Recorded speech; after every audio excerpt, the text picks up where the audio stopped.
Dr. Goldfield is chairman of the German Hospitals and Society, which he founded in 1978. And for 20 years, he was chief of the Department of Internal Medicine and head of hematology oncology at the University of Rome in Germany.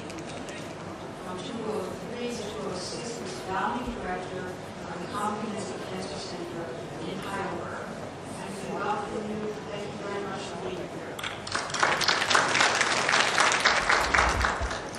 Thank you very much, Dr. Castellan. Mr. Chairman, I thank you all for inviting me to this very exciting meeting to come to China, and I say for the Chinese friends, here. And that's all what I know in Chinese.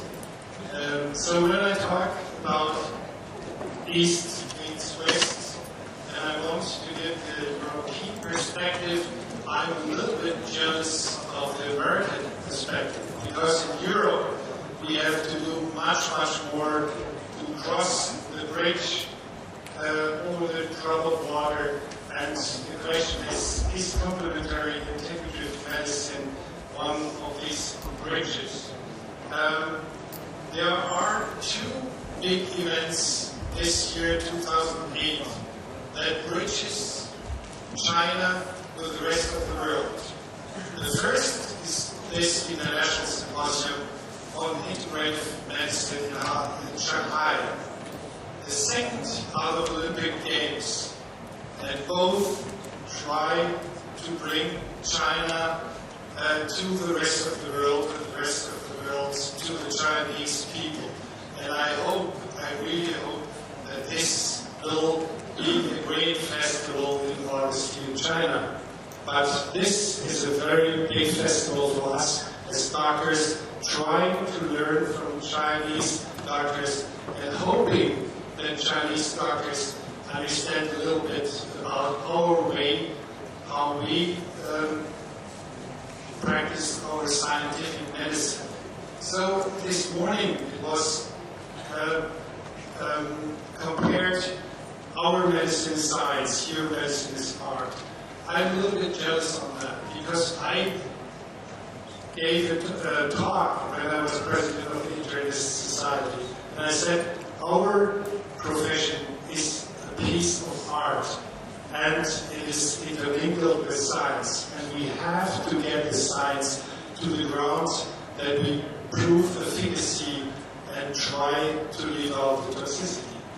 So when we talk about bridges, we have to ask, is the way that we have to go bridge over troubled water here in Kenya, where I let my scientific mother over, or is it the bridge in Boston, a picture that I owe to David Rosenthal? Is it the bridge of construction that is already leading us trans-Pacific and transatlantic?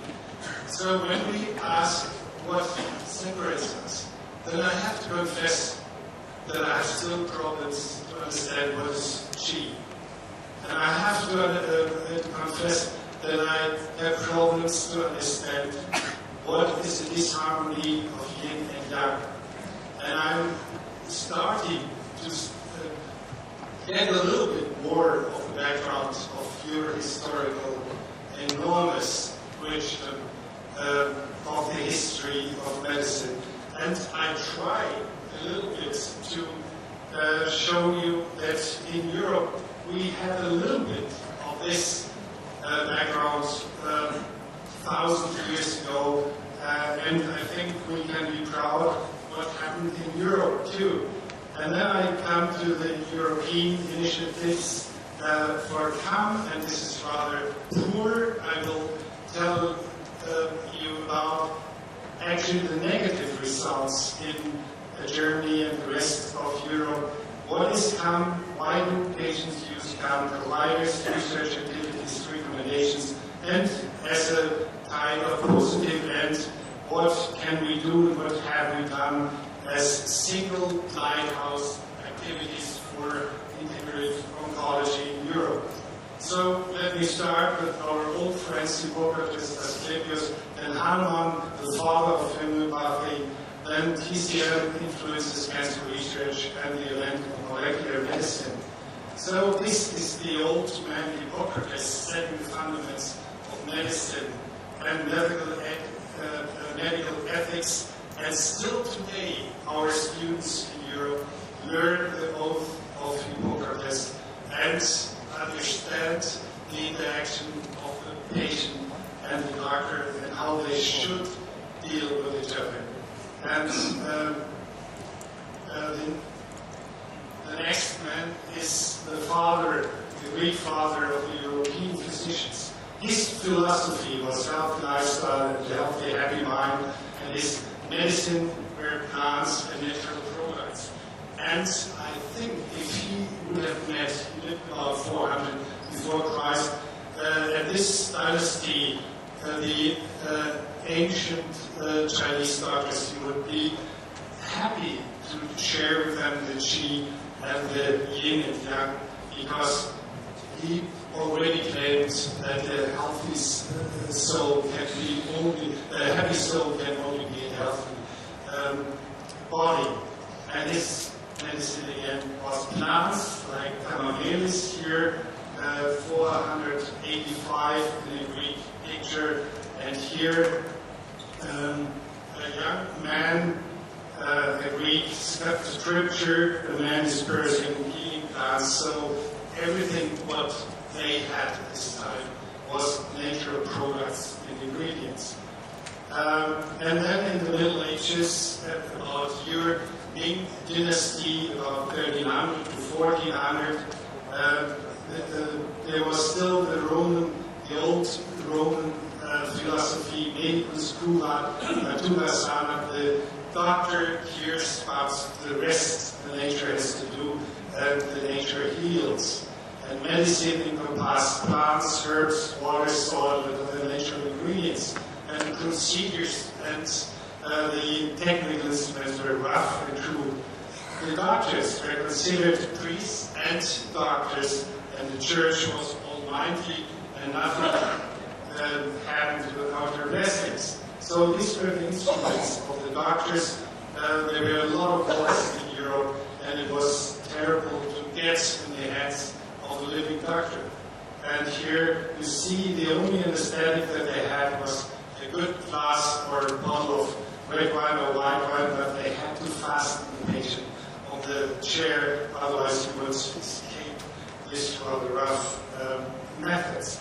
And the almightiness of the church and the medical skills of the servants, you see here the victory sign of the nun, and the poor doctor, he failed, he was helpless, and the patients want money that he most probably doesn't have it anymore. So this was a time when the patients were in the hands of the nuns, of the monks, and the doctors.